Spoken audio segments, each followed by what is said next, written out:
Hey there, this is Matt once again. We're back to another video, and I was actually about ready to head to bed, but I figured before I do that, I would do a review of the Blu-ray from Kino Lorber, Deep Rising. Now, for people who don't know my channel, I am a huge fan of Deep Rising. I did a review of it on my channel. Uh, the review should still be up. Deep Rising is definitely one of my more favorite monster movies. I'm a big fan of monster movies. John Carpenter's The Thing, The Blob from 1988, Aliens, Predator, Predator 2, and it's crazy. This is 20 years old because it came out in 1998.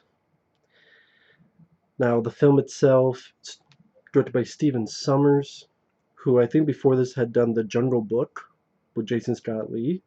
After this, he would do The Mummy, The Mummy Returns, the first G.I. Joe movie, Van Helsing.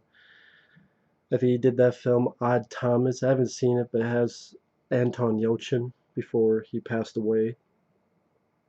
Definitely my favorite Stephen Sommers movie. And Treat Williams, my favorite role from him as Finnegan. Him, Kevin J. O'Connor, and this Asian lady. They're both, all three of them work on this boat, and they're taking these mercenaries out into the middle of the ocean. And they find this cruise ship dead in the water. They board it. The mercenaries are on this mission. You find out what the mission is. But there is this sea monster that has taken over the cruise ship. And the group, they find a couple other people, including Famke Johnson from the X-Men films. She was Jean Grey. She was also in GoldenEye. And they find a couple other people. And then pretty much it's a story of survival, trying to get off the ship, trying to figure out what to do next. And this film is a lot of fun. It has a good sense of humor. It's very entertaining. The budget was used extremely well. The CGI I can deal with because it was 20 years ago. And while, yes, it's not photorealistic, it's still, I can deal with it. It's a fun movie with entertaining characters, some cool action bits. I mean, the whole finale on the jet ski, shotgun blazing, opening elevator doors while the creature's on their tail. While the good chunks of the monster is CG, there's still a lot of physical stuff and good model work, like when the cruise ship blows up at the end, and the location, well, location is the wrong word, but the practical sets, like when Treat Williams and Famke Johnson are in the big ballroom. I forget what you call that area. This huge room, and real stuff is falling and sliding along the floor. And you have some nice badass moments from Treat Williams, like, what are you looking at? Blowing up the monster's eyeball. It's definitely R-rated. You get some nice gruesome moments. For example, the person that gets puked up and has been half digested, so half its face is gone. You get rooms filled with bloody piles of bones and skeletons and goo. It's a very entertaining monster movie. Love Deep Rising a lot. Again, I did a review for this. I don't remember when I did that review. Good cast too. Like I said, Tree Williams, Kevin J. O'Connor, Wes Studi from Last of the Mohicans. He was Sagat in the Van Damme Street Fighter movie. Jason Fleming, Lost Duck and Two Smoking Barrels. He was in The Jungle Book with the director Stephen Sommers. Cliff Curtis, who was the bad guy in Collateral Damage with Arnold Schwarzenegger. Jamon Hansu, who would be in Gladiator, Blood Diamond. Anthony Heald, if I said his name right, he was in Silence of the Lambs. Very, very fun movie. Get into the Blu-ray though, because that's what this is about. If you're a fan of this movie and you don't have the film on Blu-ray, this is well worth a purchase. I'm fine that I purchased this. I have some nitpicks, but overall, good release. Right off the bat, I think this is a pretty decent cover. I like the look of it. I like the artwork. It's definitely a lot better than the original poster when it came out in 1998. This one. If this was the advertising back in 1998, no wonder the film fucking bombed. Number one, it came out in January. That's one issue. Number two, it has one of the worst fucking posters I've ever seen in my life. Is this lady in the water the precursor? Is this a ghost lady? Is the ocean possessed by the spirit of this woman? What the fuck is this movie about based on this poster? You don't know anything about the action. You don't know anything about the sense of humor. You know that it's a monster movie. You don't even know there's a fucking cruise ship. For all you know, this is a fucking Dead Calm 2. If you didn't have the fucking title. Horrible marketing by the studio. And I wish, I mean, it's a reverse cover. I wish they had just used the VHS cover. Maybe they just, I don't know if they just don't have the rights to that stuff, but the cover with Treat Williams and Famke on the jet ski and the explosion behind them, much better cover than this. I don't know why they used this. I did. Maybe they don't have the rights to, but there has to be other posters you can use for the reverse art, because this might also be fucking toilet paper, this side of it. But again, that's not, technically that's not Kino Lorber's fault. It's whoever made this poster back in the day, but again, I'm sure there's other posters you can use than this. I would just prefer nothing than this bullshit, but at least this looks really nice. So I give credit to that. I even like the way that the titles are. Almost as if they're neon glow in the dark stuff. The picture quality, I do think could be better. It's definitely a step up from the DVD. It's almost the same as the Mill Creek Entertainment Blu-ray I have, which is on the same disc as the Puppet Masters. When this was first announced, it was supposed to be a 4K, and then for some reason that disappeared, and then they stopped talking about it, and it's nowhere on here. So I knew that when I bought it, so it's not like a surprise. So it's now a 4K stand. I don't care what anybody says. And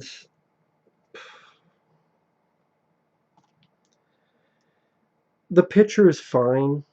Idea it's pretty much the Mill Creek Entertainment transfer, but maybe a little bit darker, maybe a little bit sharper than that. But yeah, I think it could be even more sharper of a picture quality. So I don't really do grades, but I would give like a like some, I think like Blu-ray.com gives like a 3.5 out of 5. I can understand that.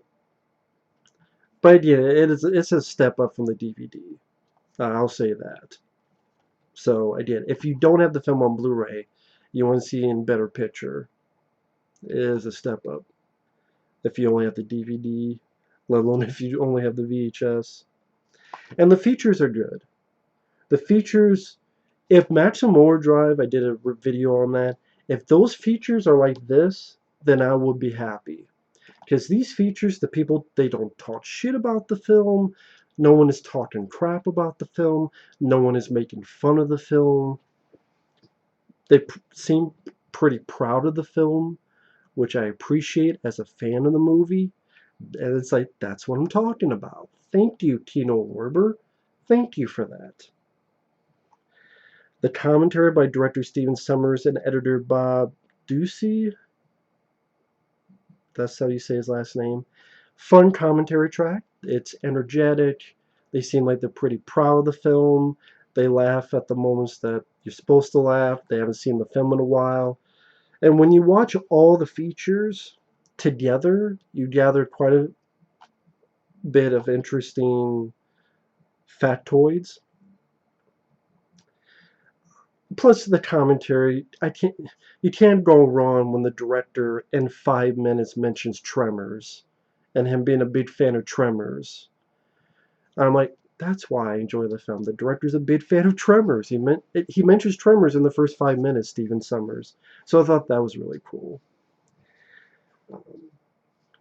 But like one of the first things they mentioned on the commentary is how there's supposed to be this big underwater sequence at the beginning of the film, and it was like that quite a bit in post-production. But one of the problems that happened with this film was they don't name the studio. I'm guessing it's DreamQuest Images, the visual effects by. They said how post-production took way, way over long. One number I thought they said was 9 months, or maybe like around a year. So when you look at the other features, like the guy from ILM, John Burton, he tells about how at one point he got like an emergency phone call for ILM to help with the effects. So I'm guessing is maybe they don't want to say the name to protect themselves, but I guess DreamQuest Images, they, and look up some info online, they were the same people who did like the Red Canyons of Mars on Schwarzenegger's Total Recall. They worked on The Rock, Michael Bay's film. And then around that time of The Rock, Disney bought them because this was released by Hollywood Pictures. And now that I think about it, there's one fun comment Steven Summers says. Back in the day, they had Touchstone and Hollywood Pictures. Now Disney just has Star Wars and Marvel. That was a pretty funny comment. So that's what it's a fun commentary track. But you know what I was saying, gathering on online when Disney bought DreamQuest, then they started doing digital effects, and it seemed like this was one of the first they were doing. So maybe they were in over their head. But in the first 5 minutes, they talked about how this went on for like 9 months. It was way too long. They needed someone else in there, so their film got delayed because Stephen Summers talks about how when this was first thought of, there were not a lot of monster movies, and there were even fewer movies about cruise ships. But because of the delays in post production, which was a good chunk from 1997, because I think this was started shooting in 96. It was supposed to come out in 97, but because of delays, what happened in 1997? The Relic, Anaconda, Mimic, and then cruise ship movie Speed 2 and Titanic. So then they had a bunch of monster movies and a bunch of movies on cruise ships. And so by 1998, they were kind of last to the party, which maybe is one of the reasons why the film didn't do well. Because now people saw a bunch of monster movies and cruise ship movies like Titanic.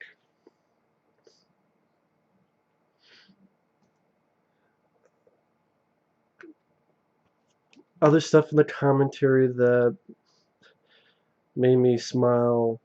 Oh, at one time the editor talks about how the studio told them to make a PG-13 version of this. And you tell like the editor is kind of like balking at the idea of it. Like he compares it like a Vietnam mission. Like, yeah, this is something that no matter what, it's not gonna work out. Uh, Again, they seem proud of the film. It's nice.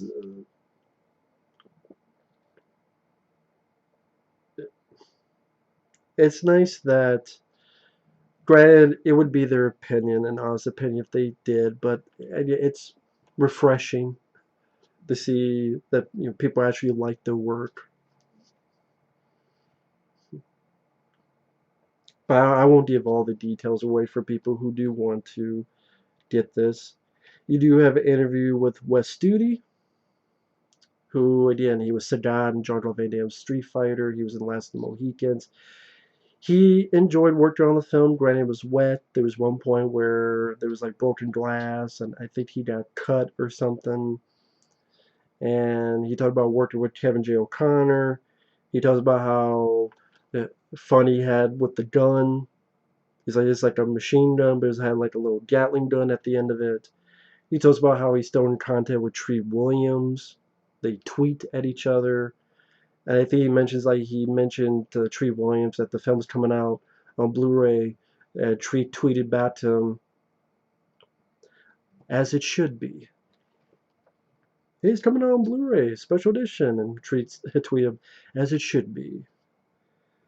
That's one nitpick I have. I wish Tree Williams did an interview for this. I don't know why he didn't. But now that I think about it, I don't know if he's ever done an interview for a movie he's been a part of. Maybe that's just his thing. But there is a, a couple years ago, something called the AV Club or something, where it's like a written interview with Tree Williams, and Tree Williams talked about how he had fun with the film and he's proud of the film. I guess maybe he just doesn't do on-camera interviews much about movies, which is too bad. Many people said they had fun working with Tree Williams. Kevin O'Connor, he talked about he enjoyed working on the film, how energetic Stephen Summers is. Anthony Heald, who plays sort of our main human villain of the movie, he was cast the last minute. And I think at one time he got like a staph infection. And the interviews, they're like 7 minutes, like one's like 14 minutes long. So it's nice to see these guys seem proud of the film. Anthony Heald talks about how he was disappointed at the box office of the movie, that the film didn't do well. Interview with second unit director Dean Cundey. Yes, it's the same Dean Cundey who worked with John Carpenter. Honestly, I respect Dean Cundey, but anytime he's interviewed, let alone doing a commentary, I can't listen to him. I'm sorry, I mean no disrespect to the guy. He is so boring to listen to. And sometimes I'm like, speak up or give me subtitles. Give me subtitles or give me death.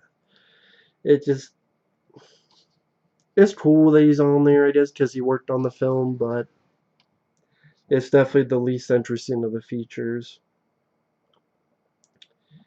There's an interview with the cinematographer, the DP, however way you want to put it, which had some nice info on how they did some of the shots, like the jet ski sequence. Also, again, when you watch all these features together on the same night, you piece together a lot of interesting info.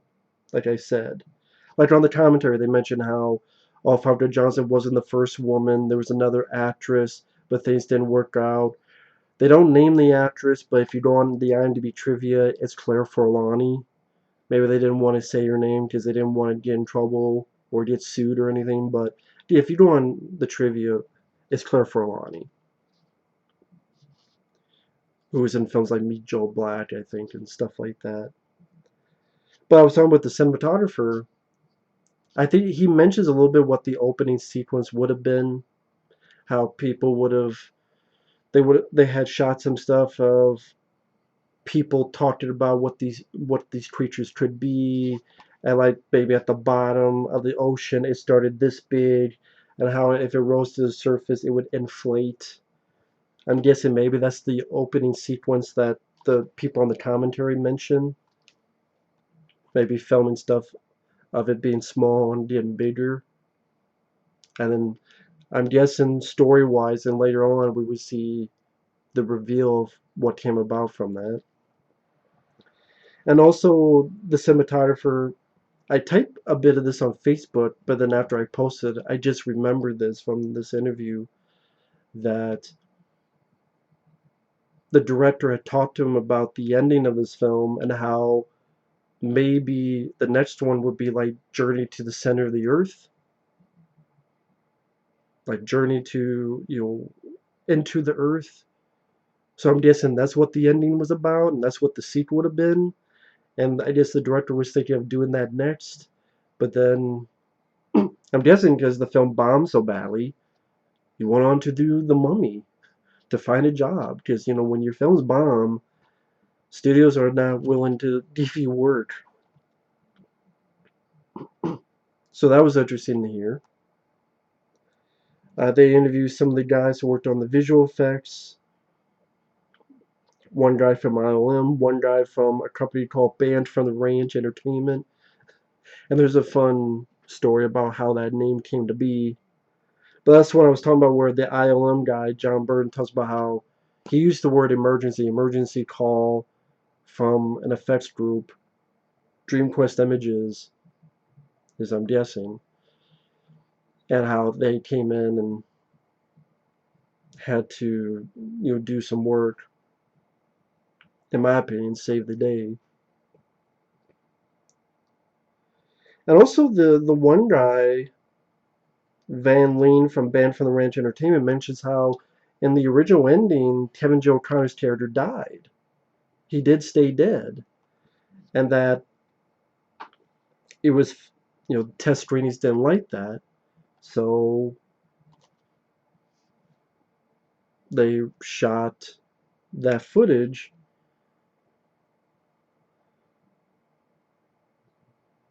And it's one of those things where I'm kind of hesitating of giving out all this information because it's like, well, I'm giving everything away for people who want to enjoy the Blu-ray. But I did warn people beforehand.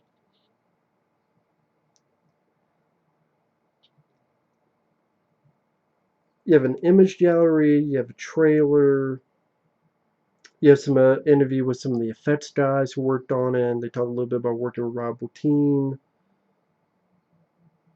You have some behind the scenes extras of ILM, animatic sequences and creature tests, animation on the computer. Pretty packed with features, and again, a lot of nice info to be had. Well enough, not only does it have a trailer for this film, it has a trailer for, I think, Rawhead Rex and The Puppet Masters with Donald Sutherland. I guess that's going to be coming with Kino Lorber, The Puppet Masters. And it's funny because that and this movie were on the same disc for Mill Creek Entertainment.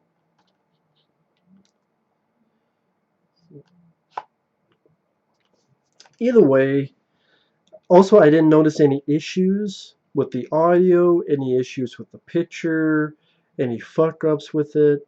So at least Kino Lorber didn't do that. Overall, I think this is a very solid Blu-ray. Nitpicks, I think the picture quality could be a bit sharper.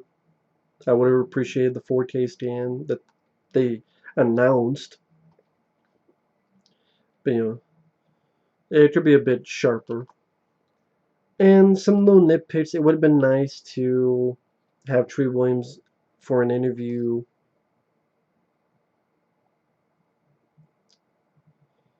And maybe on the commentary, I think it would have been nice for them to talk about what they think the reason was for the film bombing at the time. I think that would have been an interesting conversation to have.